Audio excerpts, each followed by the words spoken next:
Salut, c'est Trado, content de vous retrouver pour la mise à jour de l'indice parisien. On va commencer par le coin des fondamentaux avec de la fébrilité, mais aussi du bon. Alors le bon, on va commencer par ça, hein. Tout d'abord en Chine, les chiffres sont tout à fait rassurants du côté de la croissance économique et il faut savoir que c'est ça qui tenait un petit peu les investisseurs en inquiétude avant le dossier grec. Et là, on est rassuré du côté de la croissance. Ce qui nous vaut donc une sixième hausse d'affilée sur le CAC, car les éléments négatifs n'ont pas eu l'importance à laquelle ils auraient pu éventuellement prétendre, hein, du côté des investisseurs, puisque ceux-ci ont décidé de ne pas tenir compte des avertissements de Madame Yellen, une fois de plus, par rapport à la hausse à venir des taux d'intérêt. Elle a dit que le marché du travail et la croissance justifiaient qu'elle augmente bien ses taux cette année. Et fut un temps, cela aurait été quand même assez froidement accueilli. Là, finalement, on a digéré ça assez tranquillement. Et du côté du dossier grec, eh bien, il faut voir que ça se tend un petit peu, surtout du côté des défections dans le parti de M. Tsipras et également des tensions dans la rue. Je ne sais pas si effectivement ça a été pricé, comme on dit, mais les choses risquent quand même de coincer un petit peu, puisque je vous rappelle que le Parlement grec doit maintenant prendre des mesures concrètes sur la TVA, sur les retraites, sur les privatisations. Et visiblement, ce que M. Tsipras a décidé ne fait pas l'unanimité du côté du peuple grec et de son parti. Donc on va voir à quoi ça va ressembler, mais ça risque de chauffer un petit peu. En tout cas, voilà où on en est sur le graphe. Je vous rappelle, parce que c'est quand même la trame, hein, qu'on a notre vague de Wolf ici qui continue d'attirer les cours.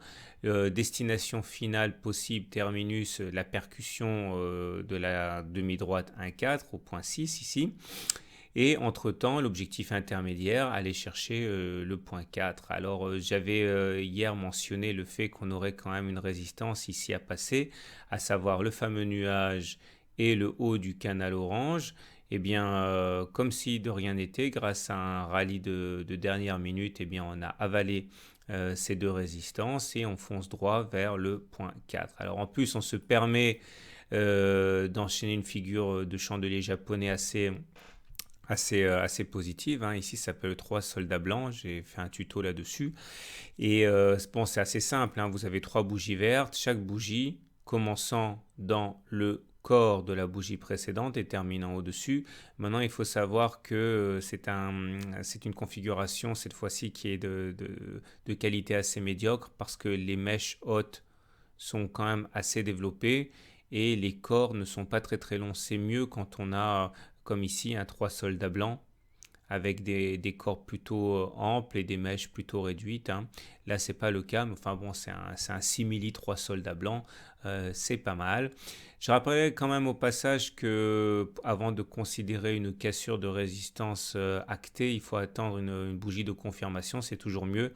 Donc attention, il peut aussi s'agir pour l'instant d'une fausse cassure, on verra demain, mais a priori on est quand même bien parti. Regardez les indicateurs techniques, c'est intéressant parce que on a deux nouveaux signaux haussiers qui apparaissent. Le stochastique ici qui bascule dans sa zone de surachat au-dessus de 80 et le TRIX qui passe au-dessus de son signal ici. Ce sont donc deux signaux haussiers qui par le passé ont quand même fait leurs preuves.